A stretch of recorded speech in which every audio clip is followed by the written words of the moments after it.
The River Thur near Frauenfeld, summer 1993. A huge construction site, as if a motorway was being built. Excavators and half-tracks shift millions of cubic meters of earth and stones.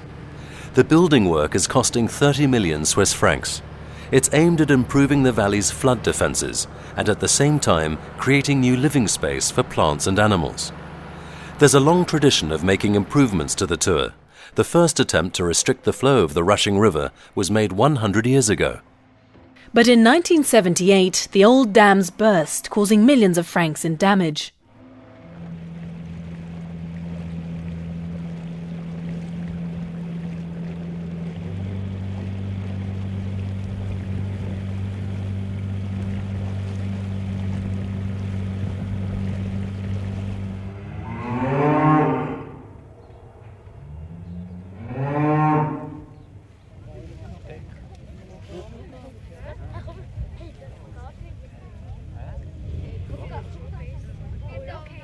For years after, the people of Thurgau argued over new protective structures on the river.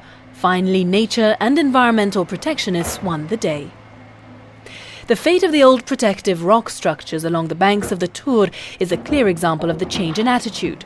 An excavator is ripping out the blocks of rock which were brought in at great expense. They forced the river to take the form of a dead-straight canal and protected the bank from erosion.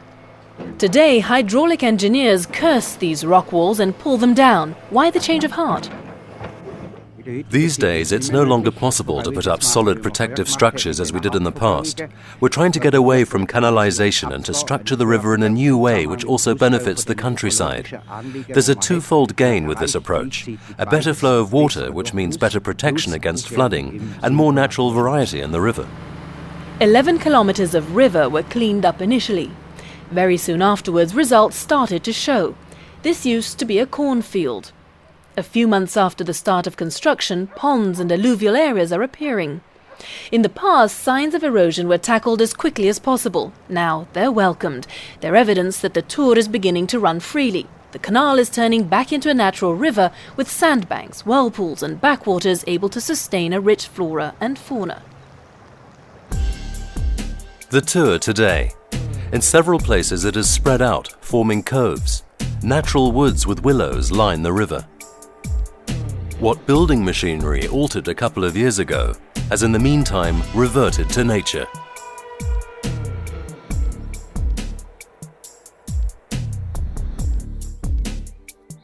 In the eroded spots where willows cling to the bank, animals and fish are finding new places to inhabit.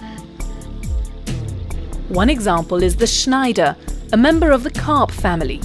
The little school fish inhabits fast-moving rivers populated by many different species. It has become rare in Switzerland.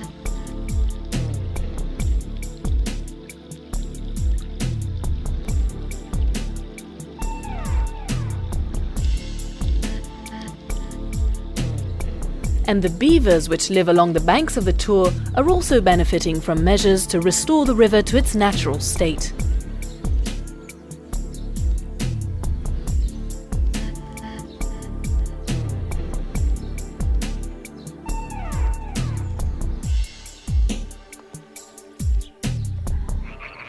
A few months ago, this was a building site.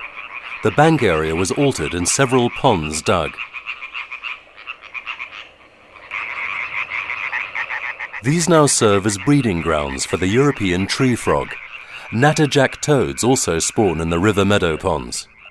Both species are endangered in Switzerland, but they found new habitats on the Thur, thanks to the excavators.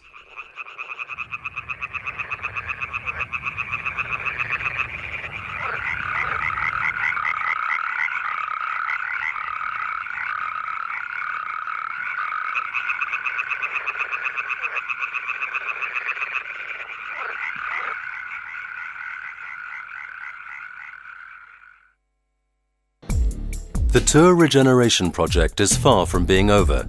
Work is still going on here to restore the river to its natural state.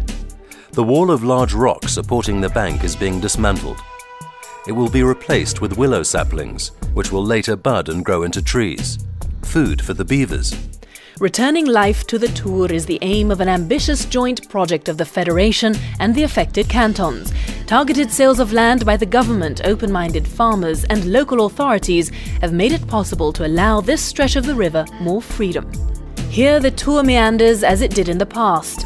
Further downstream, the river is still like a canal, but that's also set to change soon.